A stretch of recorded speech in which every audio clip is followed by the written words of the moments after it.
疲れ様です。ルタワと申します。私は2019年度のインテリアコーディネーター試験を独学で一発合格することができました。今後もですね、二次試験の詳細なポイントなどの動画を上げていこうと思っております。チャンネル登録の方、ぜひよろしくお願いいたします。Twitter、Instagram の方もよろしくお願いいたします。それでは早速いきましょう。今回は基本事項、教材紹介、勉強方法の3点についてお話ししていきます。タイムスケジュールが概要欄にあるので、見たいところに飛んでください。基本事項。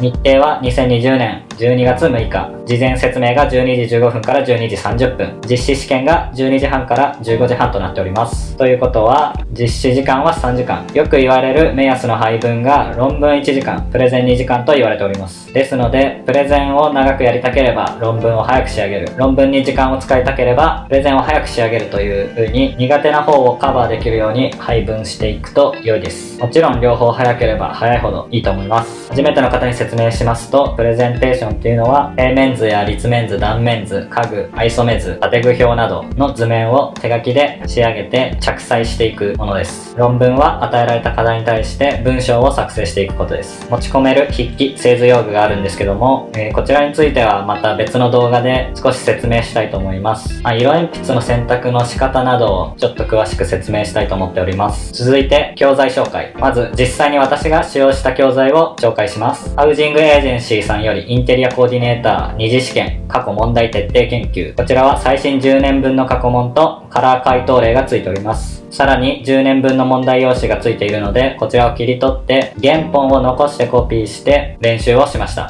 コピーする時の注意点なんですけども、図面の補助線がうまく映らない場合があるので、濃度の設定に注意してください。続いてハウジングエージェンシーさんよりインテリアコーディネーター二次試験予想問題徹底研究。こちらは予想問題4問、プレゼント論文と予想問題、プレゼンのみ4問とカラー回答例。こちらも問題用紙がついております。こちらの教材2019年度の情報なので、2020年度も8問ついてるかどうかちょっと不明です。さらに、インテリアコーディネーター二次試験、一番わかりやすい合格論文入門を購入しました。こちらは試験日の2週間前に慌てて購入しました。論文の書き方を、解説しているものです。添削例がついているので、ポイントがわかりやすかったです。ここからは私が使用してない教材なんですけども、ハウジングエージェンシーさんよりインテリアコーディネーター二次試験練習帳。練習用の用紙のセットです。同じくハウジングエージェンシー、インテリアコーディネーター資格試験初めてのインテリア製図、合格する図面の書き方、図面の基礎のテキストです。同じくハウジングエージェンシー、インテリアコーディネーターの一番わかりやすいインテリア製図入門。こちらも製図の書き方の入門書です。続いて、オウム社よりインテリアコーディネーター二次試験完全攻略。論文とプレゼンのガイダンス演習テキストが一冊になっている本です。産業能率大学出版部より徹底解説二次試験インテリアコーディネーター資格試験問題プレゼンテーション論文。こちらは過去問5年と予想問題がセットになっております。続いて、清和システムよりこれ一冊で最短合格インテリアコーディネーター二次試験対策テキスト&問題集。こちらは入門書になりますね。で、当たり前なんですけども、教材は自身で本屋さんで中身をチェックした上で購入した方が良いです。自分に合ったものを探しましょう。インテリア産業協会さんのホームページにプレゼンテーション基礎講座があります。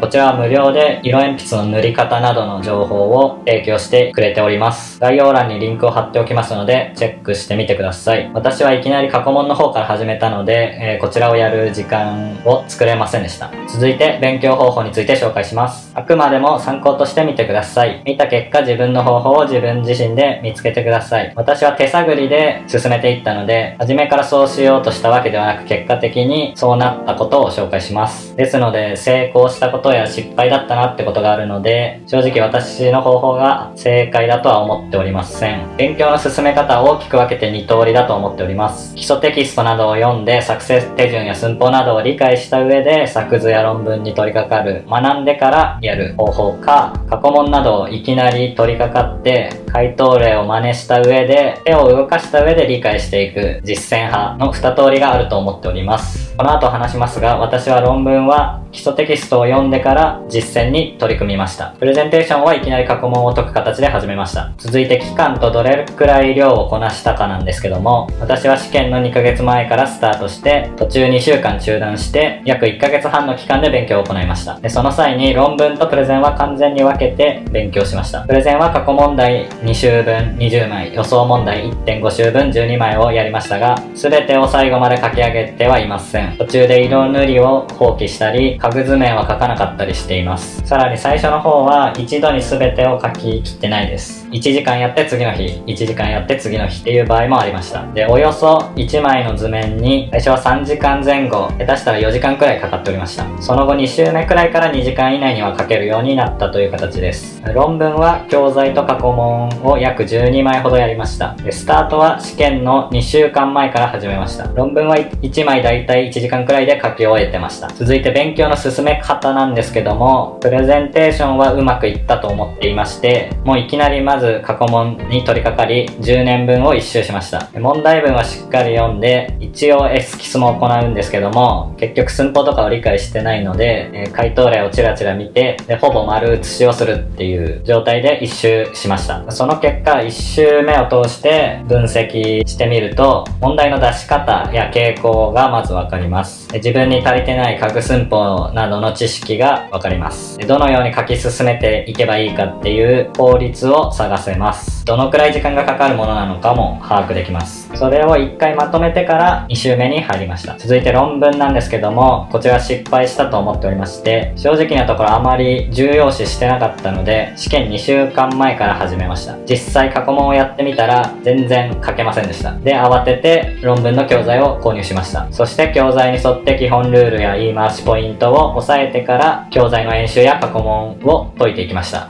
ざっくり話すとこんな感じなんですけども、ちょっと感覚的な部分が多いので、言いたいことが伝わってるか自信がないんですけども、例えばテレビゲームとかを説明書見ないでいきなりプレイしたいっていうタイプの人は、私のやり方が合ってるんではないかと思います。説明書を読んでからプレイしたい人は、私のやり方は向かないと思います。いずれにせよ今後の予定として、道具についてや論文について、作図についてのポイントを、紹介していきたいと思っております。引き続きご視聴の方よろしくお願いいたします。それではさようなら。